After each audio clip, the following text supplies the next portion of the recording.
Salutations everybody, it is Maddie here today bringing you something a little different. It's a little The Witcher 3 Wild Hunt. Now before anything, be sure to check out the link in the description to my previous video. That is me explaining the Attention All Fallout Fans series. Be sure to check it out if there's any confusion about it. Anyways, Saturday's kind of become my random video day where I just tend to post wherever the hell I like, to be completely honest. And so this week I've been playing The Witcher 3. And I was provided a copy about a day early, thanks to CD Projekt Red. They actually, pretty cool story. They gave me a PC copy originally. I was like, I don't think my rig can handle this quite yet because it's a very demanding game. I'd probably be able to run it on normal settings, but when it came to recording gameplay, my computer would shit out. And so they decided to swap it out for a console copy, which I've never had happen before. Usually they're like, well, it's a free copy, don't complain. So it's very nice of CD Projekt Red to do that. Anyways, a lot of you guys have been asking me for my thoughts on this game, you know, how I'm feeling overall about it, would I recommend it, and all that stuff. And although I've given a few Twitter views on it in a way where, you know, I just kind of tweet about it, I figured I'd kind of bring it to the rest of my audience on my thoughts on this game. Now, this is a game with hundreds and hundreds of hours of stuff to do, and since I can't wait a month to review this game, really, I can't really bring you guys necessarily a professional review. So here's me talking about how much I love this game, about, I'd say, close to 10 hours in now. Not too deep, but deep enough to know that I like this game a lot. I love this game, okay? So, I don't even know where to begin. I'll start off with one complaint, because that's just how Maddie rolls, right? He talks about how much he loves the game, and then he'll start complaining. But anyways, let's just get the one complaint out of the way. I do feel sometimes that this game makes me have to play the story, and while I'm not complaining because the story is amazing, there are times where I'm just chilling out, and I don't want to get immersed in the story, and I just want to kind of explore the lands and quest a little bit, but since I need to level up, and story missions offer the most experience, also certain areas are locked off, I have to play the story a little bit. And while, like I said, it's very good, that's the only complaint I really do have about this game. So let's move on to the good stuff. Okay, like I said, I don't even know where the hell to start. Let's start about the open world itself. It seems like this game was very well crafted when it came to its open world, because what happens is as you kind of explore the world, you'll find like these little question marks on your map, which are these undiscovered markers. And you kind of go up to them, and there are multiple things. They could be like these power tomb thingies that kind of give you ability points.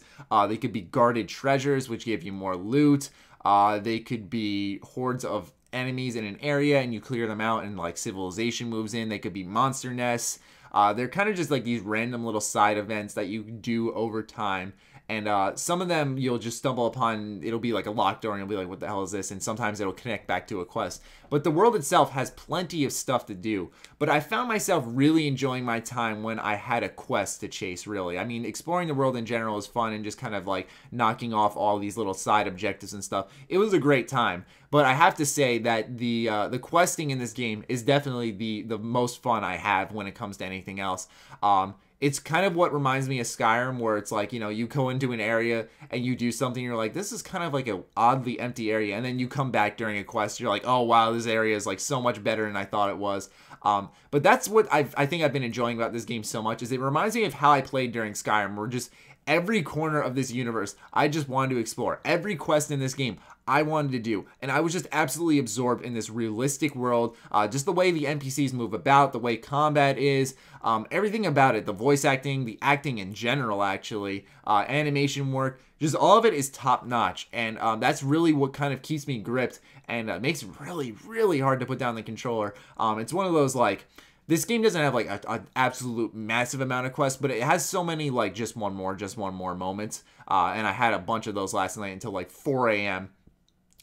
But it's just real nice to have a game that I can just take big bites into, and no, I'm not quite done yet. I have still plenty left ahead of me. The lands in this game are obviously huge. It really kind of gradually works you and introduces you to a lot of characters. I know a lot of people were worried about picking up this game because of not playing the previous Witcher games. I put about, ironically, because I said I played 10 hours of this game, I put about 10 hours into The Witcher 2, and I got a brief introduction to those characters there and kind of understood what's going on in that game. But other than that, I really haven't looked too deep into that game. So if you're wondering if you're understanding the story in The Witcher 3, will you be able to because you haven't played previous games? The answer is yes. Don't hesitate to pick this game up if you're curious, but you're afraid that you won't understand the story because you haven't played previous Witcher games. It's a good entry point. You will hear, don't get me wrong though, you will hear names of characters that were in previous games that you'll be like, what the fuck are they talking about, man? But other than that, you'll be clear to understand this story. And if you get confused at all, there's a little guide, kind of bestiary glossary thing that you can just kind of go through and learn about the past of the characters and stuff, as well as the enemies and their lore and stuff. So if you're that curious like I was, you can go through and just read about them and kind of learn about them a little bit, get more familiar with the characters. What's cool though is in that bestiary, it's actually very useful because you can learn about enemies' weaknesses after you kill them. And I found that very cool. It kind of invested me and made me want to go back and read that stuff.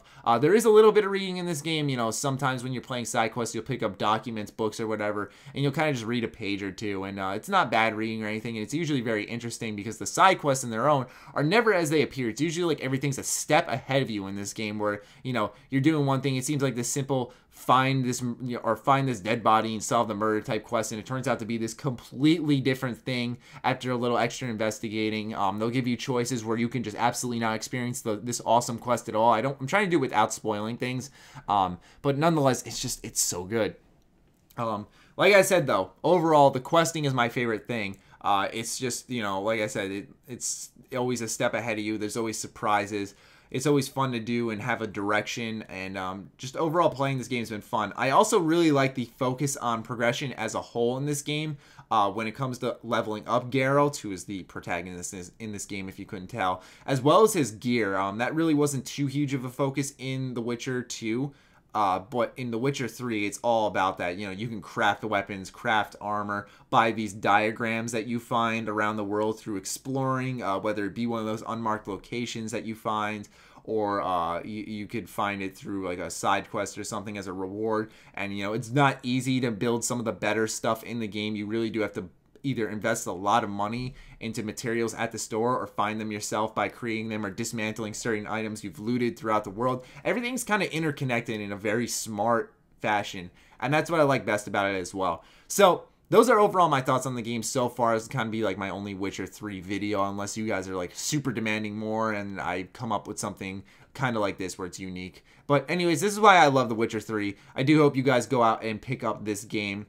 Let me know what you're thinking about it if you are playing it currently in the comments down below. Try to convince some other people to pick this game up. It is a very, very long game, so it will hold you over. I'm trying to play something until Batman comes out. Man, I can't wait. But anyways, hope you guys enjoyed. Let me know what you're thinking in the comments down below. Be sure to follow me on Twitter, like me on Facebook. Other than that, stay sexy, stay active. I love you all. Peace.